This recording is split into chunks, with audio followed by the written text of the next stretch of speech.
अचानक श्रीलंका क्यों पहुंच गए प्रधानमंत्री मोदी? क्या कच्चा थीवू पर दोनों देशों की बनेगी बात? क्या बातचीत से ही समाप्त हो जाएगा ये विवाद? मित्रों, प्रधानमंत्री मोदी इस समय श्रीलंका की यात्रा पर गए हैं, जहां उनका भव्य स्वागत किया गया है। श्रीलंका भारत के लिए एक अत्यंत महत्वपूर्ण देश है, क्योंकि श्रीलंका भारत की समुद्री सुरक्षा को सीधे प्रभावित करता है। चीन का निरंतर ये प्रयास रहता है कि वो भारत के पड़ोस में सशक्त रूप से स्थापित हो सके। वो इस विषय में सफल भी हुआ है। श्रीलंका का हम्बनटोटा बंदरगाह उसके नियंत्रण में है और ये भारत के लिए बड़ा संकट है, क्योंकि चीन यहाँ से सीधे भारत के भीतर लक्ष्य बना सकता है। प्रधानमंत्री मोदी की श्रीलंका यात्रा पर कच्चा थीवू द्वीप पर चर्चा तेज हो गई है। तमिलनाडु सरकार कई बार केंद्र सरकार से आग्रह कर चुकी है कि इस द्वीप को श्रीलंका से वापस लिया जाना चाहिए। अब प्रश्न ये उठता है कि ये कच्चा थीवू क्या है और क्या है इससे जुड़ा विवाद? पूर्व प्रधानमंत्री इंदिरा गांधी पर इसे लेकर क्यों उठाई जाती हैं उंगलियां? तो आइए जानते हैं इस विषय में सब कुछ।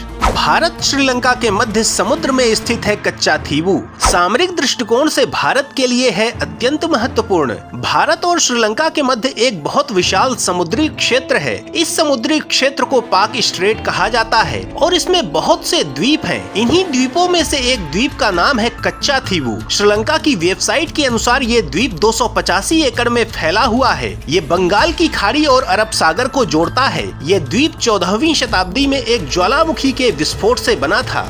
ये रामेश्वरम से 19 किलोमीटर की दूरी पर और श्रीलंका के जाफना से 16 किलोमीटर की दूरी पर है। 17वीं सदी में रघुनाथ देव किलावन ने स्वयं को रामनाथ साम्राज्य का राजा घोषित किया था। इसके पश्चात कच्चा थीवू पर उनका राज स्थापित हो गया था। समुद्र के मध्य स्थित इस द्वीप पर भारत और श्रीलंका दोनों के मछुआरे आते थे और अपना जाल सुखाने का कार्य करते थे। अंग्रेजों के समय रामनाथ साम्राज्य मद्रास प्रेसिडेंसी का अंग बन चुका था। अंग्रेजों ने 1902 में इस द्वीप पर शासन का अधिकार रामनाथ या रामनाथपुरम के राजा को दिया। इसके पश्चात रामनाथपुरम के राजा यहाँ की प्रजा से कर एकत्रित करते थे। इसके लिए वो अंग्रेजों को एक निश्चित धनराशि देते थे। 1913 में भारत सरकार के सचिव और रामनाथपुरम के राजा के मध्य एक समझौता हुआ था। इस समझौते के अनुसार कच्चा थीवू तब के शीलोन अर्थात श्रीलंका के स्थान पर भारत का अंग बन गया। 1921 में प्रथम अवसर पर इस द्वीप को लेकर भारत और श्रीलंका के मध्य विवाद हुआ। इन दोनों स्थानों पर तब अंग्रेजों का ही शासन था। इस कारण से इस विवाद पर अधिक ध्यान नहीं दिया गया और ये विवाद बढ़ता गया। 1980 के दशक में भारत दक्षिण एशिया में अपना प्रभाव बढ़ाने और पड़ोसी देशों के साथ शांतिपूर्ण संबंध स्थापित करने की नीति पर कार्य कर रहा था। 1974 से 1976 के मध्य उस समय भारत की प्रधानमंत्री इंदिरा गांधी और श्रीलंका की प्रधानमंत्री सिरिमाओ भंडारनायके ने 4 समुद्री जल समझौतों पर हस्ताक्षर किए। इसके अंतर्गत भारत ने इस द्वीप को श्रीलंका को सौंप दिया। तब से श्रीलंका इस द्वीप पर अपना अधिकार बताता है। जब भारत सरकार ने इस द्वीप को लेकर श्रीलंका से समझौता किया था तो तमिलनाडु की सरकार ने इसका विरोध किया था।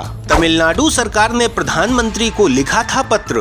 तमिलनाडु भाजपा अध्यक्ष भी इसे लेकर रहे हैं आक्रामक। तमिलनाडु के तत्कालीन मुख्यमंत्री एम करुणानिधि ने प्रधानमंत्री इंदिरा गांधी को पत्र लिखकर कहा था कि ये द्वीप ऐतिहासिक रूप से रामनाथ साम्राज्य की जमींदारी का अंग है। ऐसे में भारत सरकार को इसे श्रीलंका को नहीं देना चाहिए। यद्यपि समझौते के अंतर्गत भारतीय मछुआरों को यहाँ मछली पकड़ने और जाल सुखाने की अनुमति दी गई थी। इसी कारण से भारतीय मछुआरे वहाँ जाते रहते थे, किंतु 2009 के पश्चात श्रीलंकाई नौसेना भारतीय मछुआरों को पकड़ने लगी। समझौते के पश्चात श्रीलंका ने धीरे धीरे कच्चा थीवू पर नियंत्रण बढ़ाना आरंभ किया। 1980 के दशक में श्रीलंकाई नौसेना ने कई बार भारतीय मछुआरों को कच्चा थीवू के पास पकड़ लिया। उन पर दंड लगाया गया। कई हिंसक घटनाएं भी हुई। इससे भारतीय मछुआरों में आक्रोश बढ़ गया और उन्होंने राज्य सरकार से इस विषय को उठाने की मांग की। इस समय डीएमके और एआईडीएमके राज्य में सत्ता में थे। इन दलों ने इस विषय को अपना राजनीतिक बिंदु बना लिया। कच्चा थीवू को तमिल अस्मिता और राज्य के अधिकारों से जोड़ा गया। 1991 में जब जयललिता राज्य की मुख्यमंत्री बनी तो उन्होंने इस विषय को पुरजोर ढंग से उठाया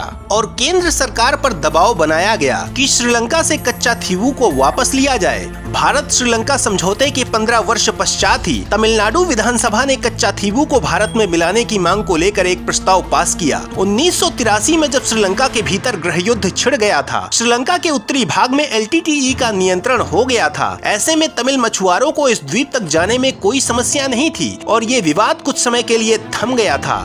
2009 में श्रीलंका और LTTE के मध्य युद्ध समाप्त होने वाला था। इससे पूर्व 2008 में तमिलनाडु की मुख्यमंत्री जयललिता श्रीलंका के साथ कच्चाथीवू संधि को समाप्त करने के लिए सर्वोच्च न्यायालय पहुंची। ऐसे में श्रीलंका ने अपनी सीमा सुरक्षा को सशक्त बनाया। जो भी मछुआरे इस क्षेत्र में जाते उन्हें श्रीलंकाई पुलिस पकड़ लेती थी और अभी तक यही स्थिति बनी हुई है। ऐसे में निरंतर इस द्वीप को वापस लेने की मांग की जा रही है। भाजपा भी इस मांग का समर्थन करती है। तमिलनाडु के भाजपा अध्यक्ष के अन्नामलाई ने इस विषय को पुरजोर ढंग से उठाया था। उन्होंने इस विषय पर RTI लगाकर जानकारी प्राप्त की थी और प्रधानमंत्री नरेंद्र मोदी ने भी कांग्रेस को घेरने के लिए इस विषय को उठाया था। ऐसे में आशा की जा रही है कि प्रधानमंत्री मोदी अपनी श्रीलंका यात्रा पर इस विषय को उठा सकते हैं। तो मित्रों, इस विषय पर आप क्या कहना चाहेंगे? कमेंट में अवश्य बताएं। वीडियो को लाइक करें, शेयर करें और यदि आपने अभी तक हमारे चैनल को सब्सक्राइब नहीं किया है तो इसे सब्सक्राइब अवश्य करें। वंदे मातरम।